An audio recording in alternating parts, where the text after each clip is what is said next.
The OTB Kids Takeover, Episode 1, Brian O'Driscoll.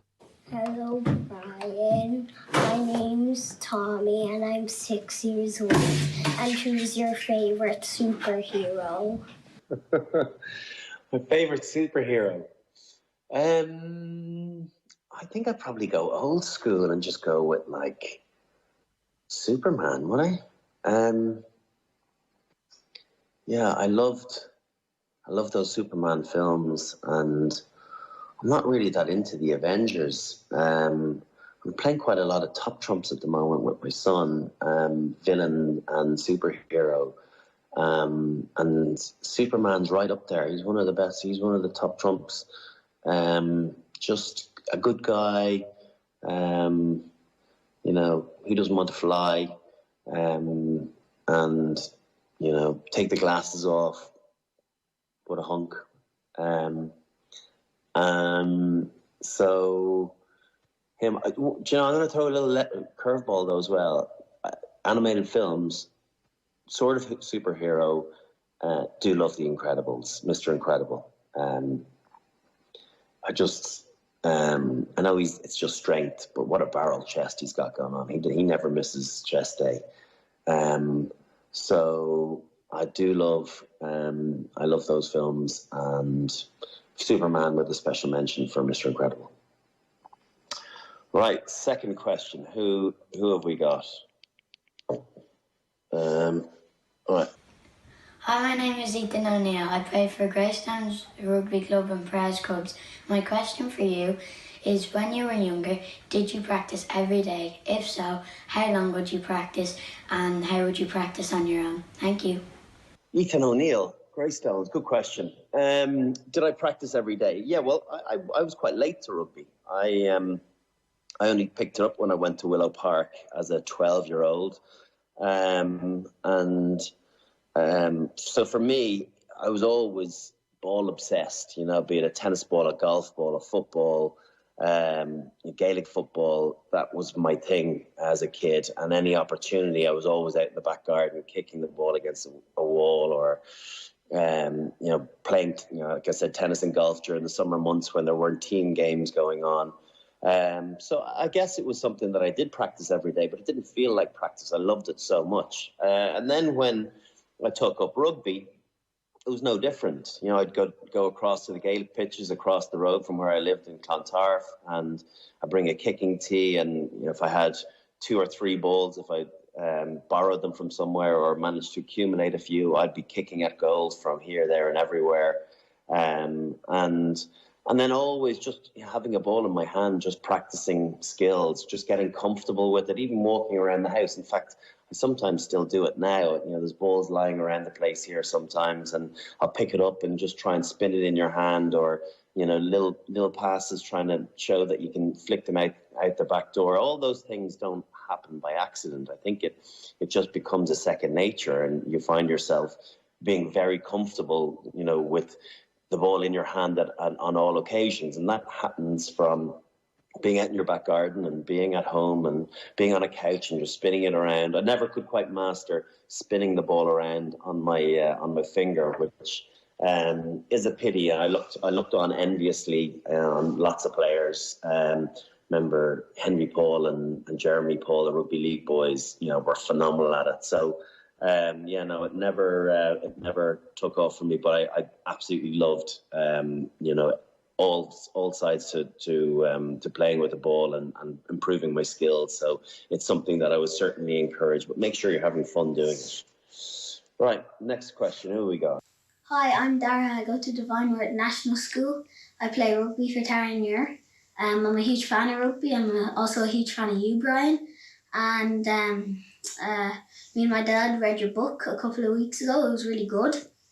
And the question I want to ask you is, you know, the way your eyesight wasn't the best when you were playing, would you ever mistake the ball for something? Like, what were the disadvantages and advantages? Like, would you ever mistake a player? Like, would you ever think a player has a ball but is actually the other player? So yeah, that's my question. Thanks. That's a great question, Darragh. Yeah, I had really bad eyesight as a kid, and actually up until I was 30 years of age. So I played first 10 years of my professional career with bad eyesight. But when I went and got my eyes lasered eventually, the specialist told me the only reason I was able to do it and play professional sport is because it had happened at such a young age, and that my brain was able to adapt to seeing what I needed to see. I might have struggled with hurling or with golf. That's maybe why I'm such a brutal golfer. But I was never able to wear contact lenses, but I was just able to adjust into seeing what was necessary to me. I never felt overly inhibited by it because it's all I knew. And that's how I kind of was, that's, what I expected in life. So when you become a professional and you go to certain grounds around the country and around Europe, I think you had your favourites, and that was a big thing for me. I like going to grounds that had good floodlights, because playing late Friday nights, I remember playing over in Newport, that used to be a nightmare. Up in Glasgow was a nightmare because they had really low floodlights and I couldn't see a thing. So once the ball went above the floodlights, I was gone. So that was always one. I like playing in big stadia where you could guarantee that it was going to be incredibly well lit, and that for me sharpened up everything I could see. But when I was sitting, looking at anthems, I'd always go looking for my parents. Hardly ever found them until I realised they were in the same seats all those years. And then, the scoreboard, I did not often know, what the score is. I remember going to Gordon Darcy a few times. Darcy, what's the score there? And he goes, stop being so lazy and go and look yourself. I can't see it. It's over there. It's glaring. It's looking at us. I still can't see it. So, yeah, it's funny what the brain does and how it adapts. And probably my quality of life outside of the rugby pitch improved massively. When I did get my eyes lasered, it stopped me finding myself in situations like when someone would call my name from across the road and I'd be like, I don't know if I know that person or not. And I'd walk over and go, hey, and realize I don't know them. They'd be like, oh, I was just saying hi. I wasn't expecting you to come over for a chat. And then you'd have like a really uncomfortable chat for 2 or 3 minutes. And then go, oh, no, I just wanted to come over and say hi. And then leave it at that and then head off. There was times that I'd have my sister calling over, or one of my sisters calling across the road, and I wouldn't have known it was her. Just your different senses then get a little bit sharper. So great question, Darragh. Alrighty. Tommy-MEADE from County Meath here. Tommy-MEADE. I said, gee, when Brian was going to be on the show, I better drop him a quick message and say hello. Now, to ask him a question, I remember meeting him there at the Heineken Cup semi-final in the Viva, and Leinster was playing, and I realised, gee, the atmosphere wasn't there, and maybe it used to be there in the old days, because I was jumping up and down, cheering us on, and I know there was people looking at me thinking, gee, that man's a bit peculiar, he's too much energy in him, but you'd nearly get as much of an atmosphere up in Park Talton if you're at a Meath game there now. But, maybe that's something you've seen change in recent years. The second thing I have to say is, I remember on about getting that invite for the cup of tea, but, I don't see that coming. But I'll return the favour to you. I'll invite you up here to Lobansound. The hills are at Branning, County Meath. And sure, we'll give you the tea and we'll give you the dinner. And sure, by the time this virus is finished, we'll be finished lambing. But sure, maybe you'll give us a hand with the shearing. I'm sure, gee, you'd be a dab hand at that.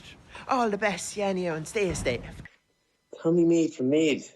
It's true. I met Tommy for the first time as I was cutting my grass in my old house, and he was in digs across the road from me, and we got a picture, and then met him at an Off the Ball road show and met him in the Aviva. Good value, Tommy-MEADE from Meath.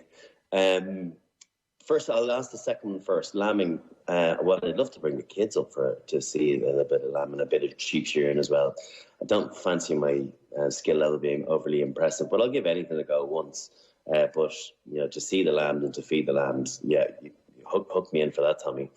And then the atmosphere, I think there's something in that. I think at times the atmosphere in the Aviva can be a little bit disappointing.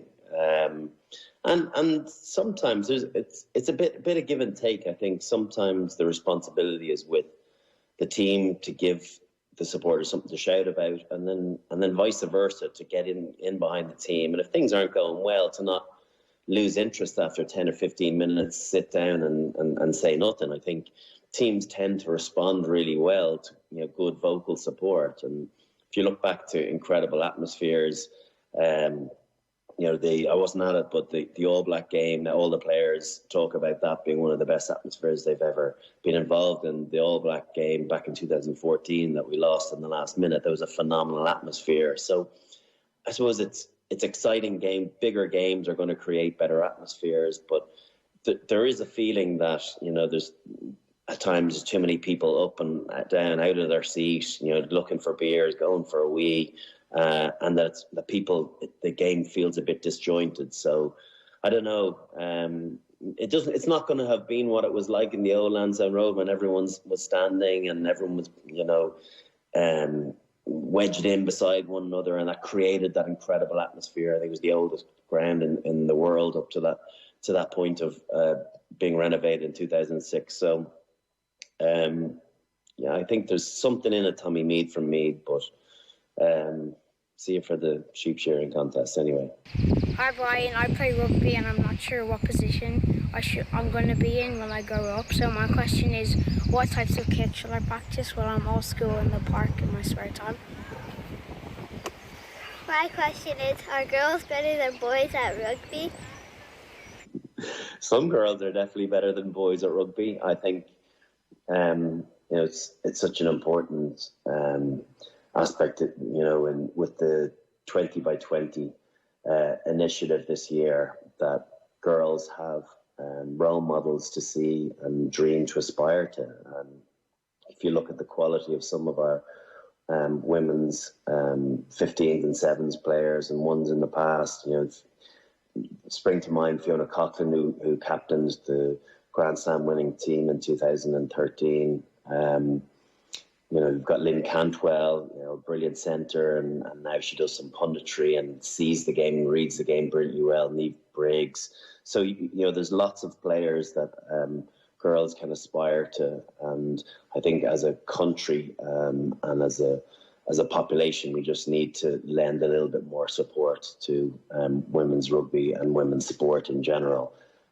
So to answer your question, there's no doubt that some girls can be better than boys, for sure. And the first one, do you know what? I didn't always play centre. I didn't actually play centre until I was 18 for the first time, where I was trying to make a school's representative team, and they'd already chosen the out half. So they said, and that's where I played. And they said, if you want to play in this team, you're going to have to find another position for yourself. So maybe 12 is the number.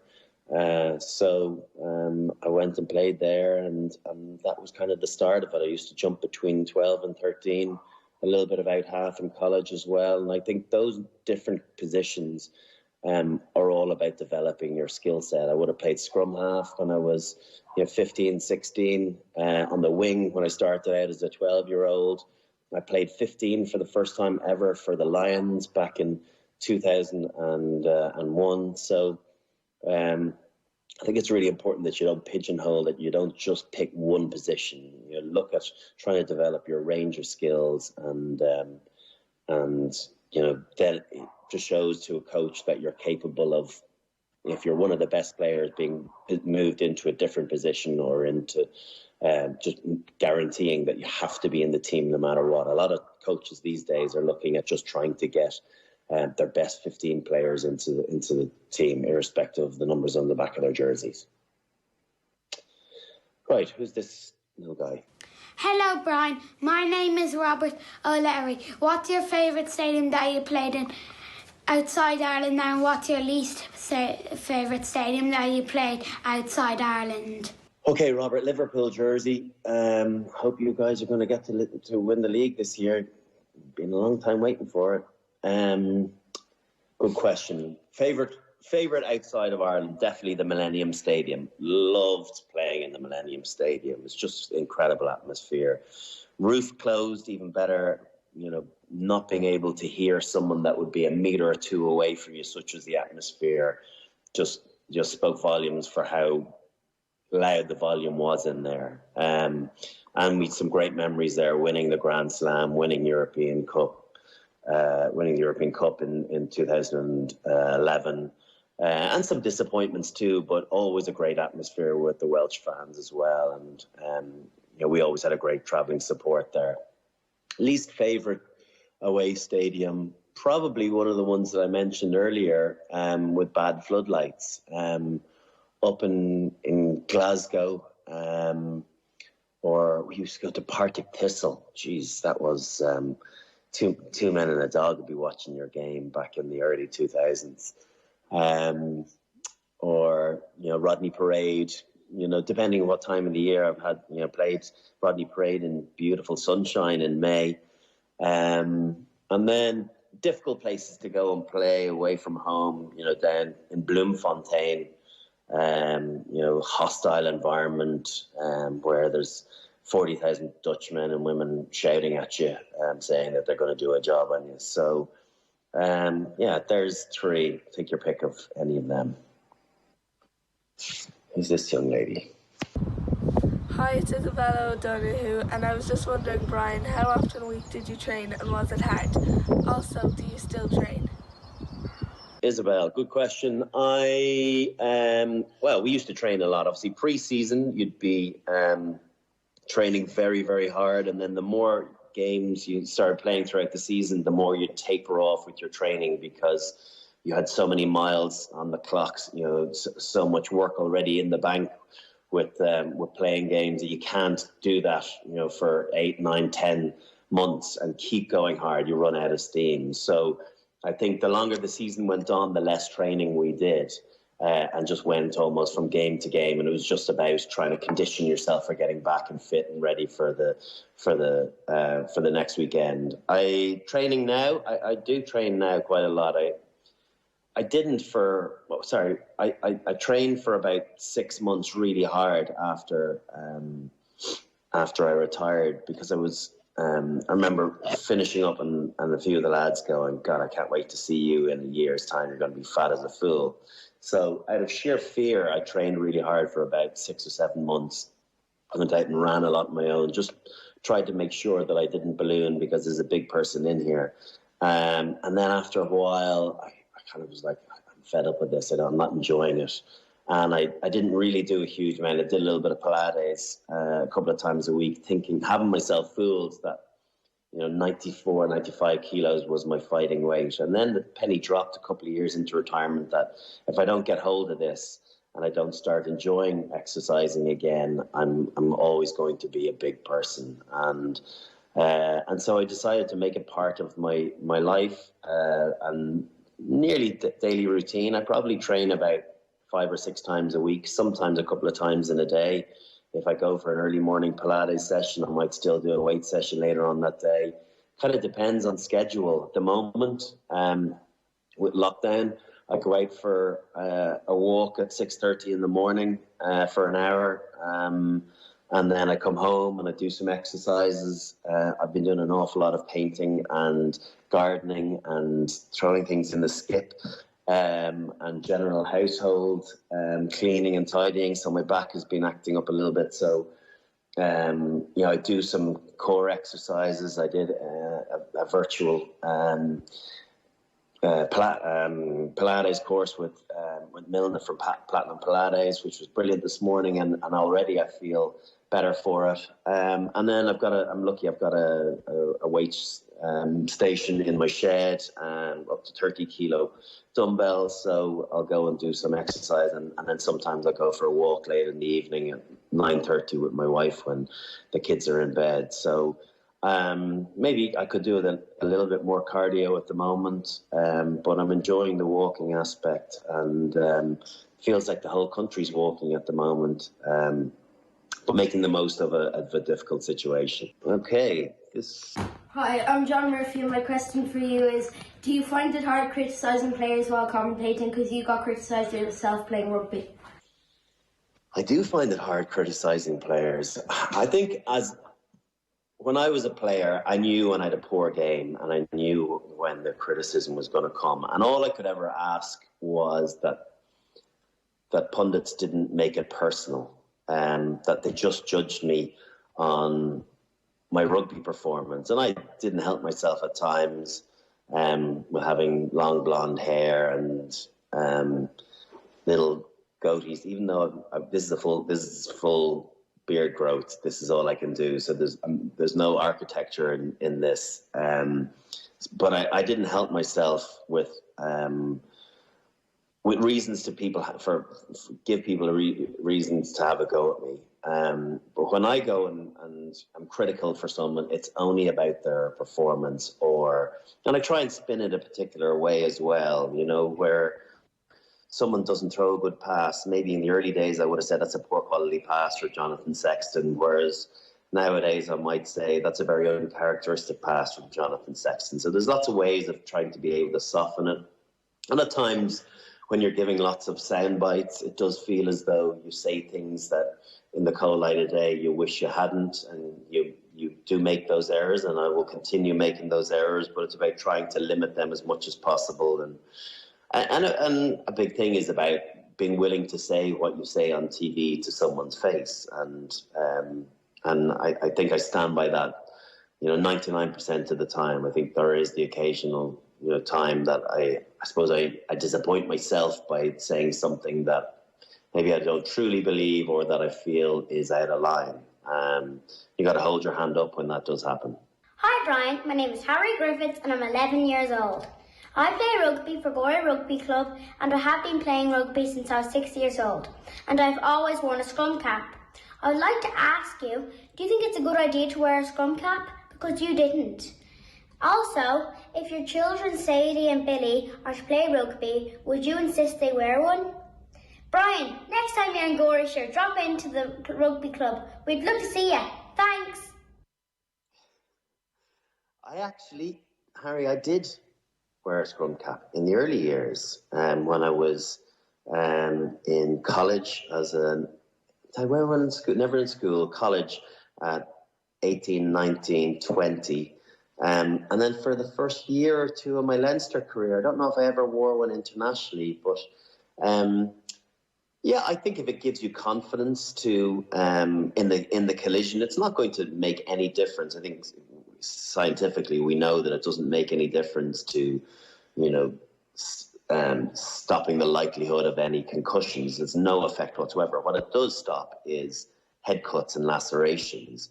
But sometimes it gives people a confidence to be able to go in and tackle a little bit harder than maybe they would without it on. And I think there's some merit in that. I certainly use it for that purpose. And so if either of my kids decided to play, I wouldn't encourage or discourage them. If they felt comfortable wearing one, fine. If they didn't, that's okay too. But it's every individual's prerogative, whether, you know, some people wear knee straps and wrist tape, and, you know, I've seen people strapping up their ankles where they've no issues with it, but just in case that they roll an ankle. Lots of rugby league teams won't insure you if you don't strap your ankles up. So there's all these different components to playing the game that just get you in the best frame of mind to be able to do the best possible job. And if wearing a scrum cap is one of those things, well then, fire ahead. Hi Brian, my name is David. I am 8. I heard you liked Manchester United when you were my age. Who's your favourite player then, and who's your favourite player now? Thank you. Yeah, I am a Man United fan. If I'm really honest, since my kids have come along, I've watched a hell of a lot less football. So Premiership football is not really on my radar. I watch a good bit of Champions League because you get the kids off to bed, and then I might pick up the last hour of the game. So as a result of that, I haven't seen a whole lot of Man United in the Champions League in the last 4 or 5 seasons. But when I was, you know, hugely into my soccer, Mark Hughes was my hero growing up. An incredible striker, just had a real hard edge to him way before that was a thing with strikers. Often used to get booked for, you know, tough challenges on centre backs where they thought they were going to have life easy. He used to score spectacular goals. And I met him a couple of times, and he's one of the few people that I get a bit in awe of when I'm in their company. So it was, he was a real hero of mine. Now, it's a bit of a grim situation in Man United, isn't it, at the moment? It seems like, 2 steps forward, 3 steps back at times. I think Marcus Rashford, every time that he pulls the jersey on, he runs hard for the team. He works incredibly hard. Obviously, he's pretty prolific in front of goal as well. And although he had a bit of a hiccup last year, it's terrible when you're citing the goalkeeper as one of your more admired players. But David De Gea, obviously, we know can be world class. Cream always rises to the top, and I think a real sign of a player that has a bit of a wobble and is then able to bounce back and shows the caliber. So pick between those two, but unfortunately there's not too many others that are jumping out and exciting me. Go. Hi Brian, my name's ROAN. I play for Lansdowne. What should you do to get more confident playing rugby? ROAN, getting more confident playing rugby, it's $1 million question. It's not just playing rugby, getting more confident in doing anything and playing any sport. I think it's a practice and making something second nature, that you don't have to think about it. And we talk in Ireland about us not being a great offloading nation. Maybe Stuart Lancaster coming into Leinster has changed that, but historically, you look at all of the stats and we don't throw that many offloads internationally. I think that's just a confidence thing of being comfortable throwing passes where you feel as though the vast majority of them are going to stick. And I think it's just about building that confidence and doing it from Monday to Friday. So on a Saturday, you're not thinking about it, not second guessing yourself. Confidence is a strange thing because it's very it takes an age to get it at times, and then very short space of time to lose it.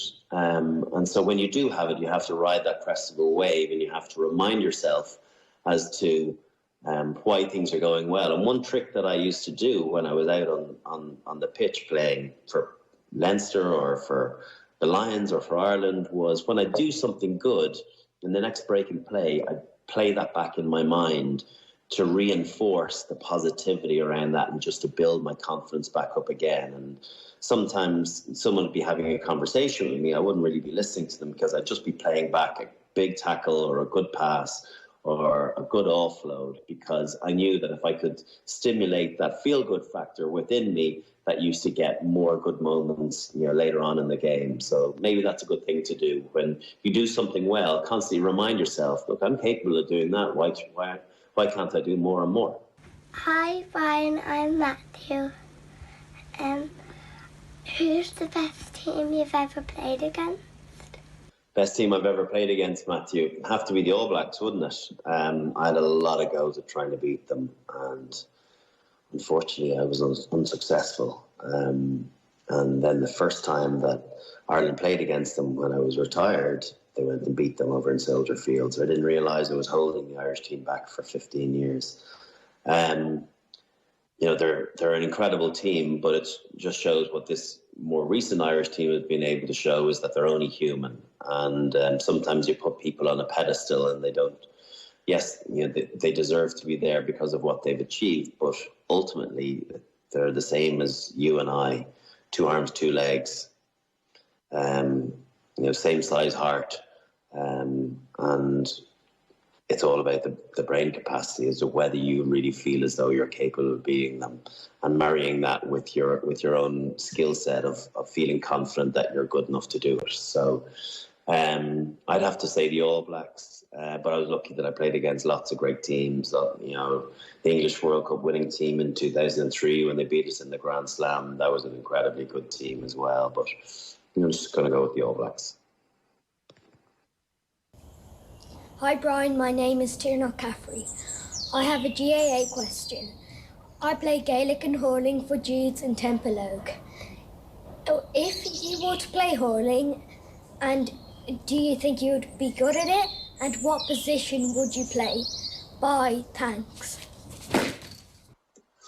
Powerful.